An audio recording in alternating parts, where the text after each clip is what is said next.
Hi guys, so today we are going to talk about problem solving, retention issues, and all things extensions. So, first thing is, do you have extensions that are popping off prematurely? If so, is the gel left on the natural nail or not? This is a good way to determine what is going wrong in the application process and can help you eliminate issues. So, if you are doing or have been doing a set of extensions and the nails are popping off and it's not leaving any gel on the natural nail, this is probably an issue with the prep. So, there are two ways that you can prep. One is manual and one is with the e-file.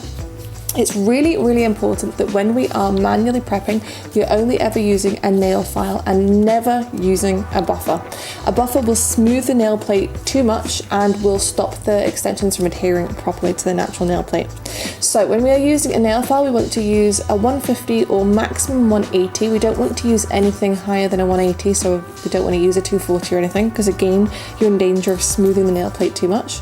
So if we are doing our manual prep, first, you want to push back your cuticles, and then we are going to prep with the file. So we are gently etching the surface of the natural nail, which will help the extension grip.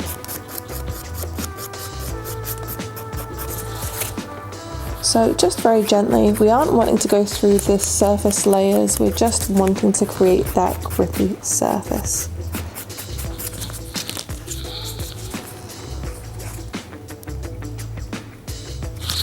After we've done that, we'll nip the cuticles, and you can do any other cuticle work that you want to.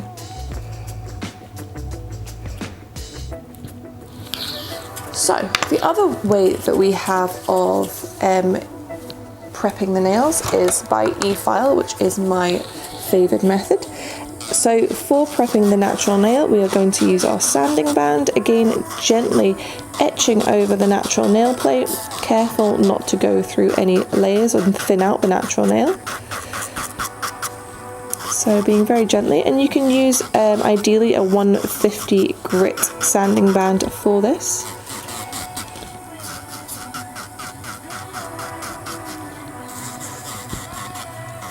The most important thing is that we are not using any buffers, because again, it will smooth out the nail plate too much. Something else that can cause retention issues we have found is the use of acetone, dehydrators and other cleansers after you have prepped the nails. Our recommendation is not to use any of these products after you have prepped the nails. Rather, before you prep the nails, cleanse the nail plates and the palms of the hands using either an IPA, acetone, or our multi-purpose spray, which has 70% isopropyl alcohol in it. We have found that using additional products can cause retention issues, and although some people use these products without problem, it is not the nail order recommended way of applying extensions and could possibly lead to retention issues. Something else that can lead to retention issues is improper sizing of the nails. This can cause a couple of different problems. If the nail is too big for the natural nail plate, for instance, if we use this nail here, you can see over the side here on this side it fits the sidewall, but over here it is spreading over onto the sidewall on the other side. This is going to cause retention issues because the tip is not going to be sealed all the way around and will cause the nails to pop off. If you use a tip which is too small, say for instance we used this tip on this finger, although the nail will be sealed all the way around, we can see some of the sidewall is showing out here, and also this can lead to a pinching of the natural nail, which can not only be uncomfortable for the client, it can cause onycholysis and separation down the sidewalls. So we want to be careful to make sure that our tip always fits perfectly from side to side. If you have a client whose nail does not completely fit one size, perhaps it's very slightly too big for one size and a bit too small for the other, and or the shape isn't quite right. This is often common at the thumbs, where the cuticle of the tip might be slightly more rounded than the base of the thumb. All you can do is just gently file the base to shape for a more snug fit. Let's have a little look.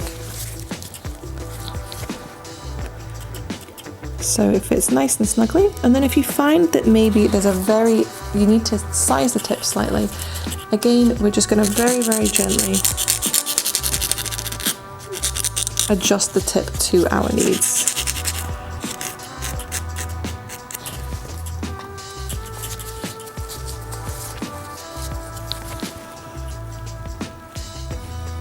Excellent. Something else that you can do at this point, if you find that your tips are growing out with a lip at the cuticle and or catching on hair, something that you can do prior to applying the tips is you can thin out the cuticle. If your pressure is just right when you are applying the tips, you shouldn't have to do this. However, some people struggle getting that pressure correct, and especially with the shorter tips, it can be a little bit harder to get that pressure right. So there's two ways that you can do this. One way is you can use your e-file. I'm using our etcher bit that comes in our kit that we do with Lucy Pastorelli. I find this perfect for this purpose. Our short coffin tips are so fine at the cuticle, this is really not necessary, but if you did find it necessary, this is where you can do it. So we're very, very gently just going to blend the tip, lightly going over it, just a little bit up the side walls and at the cuticle area.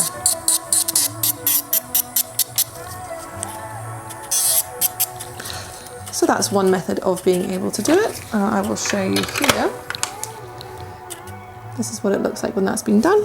If you don't use an e-file, another way that you could do it is you could take a buffer. A 180 grit is a little bit better because it's a little bit more coarse, and you could just give it a little buff. Again, just up the slide walls and just at the cuticle area. Just being very, very gentle and just a very small amount. You don't want to thin it out too much.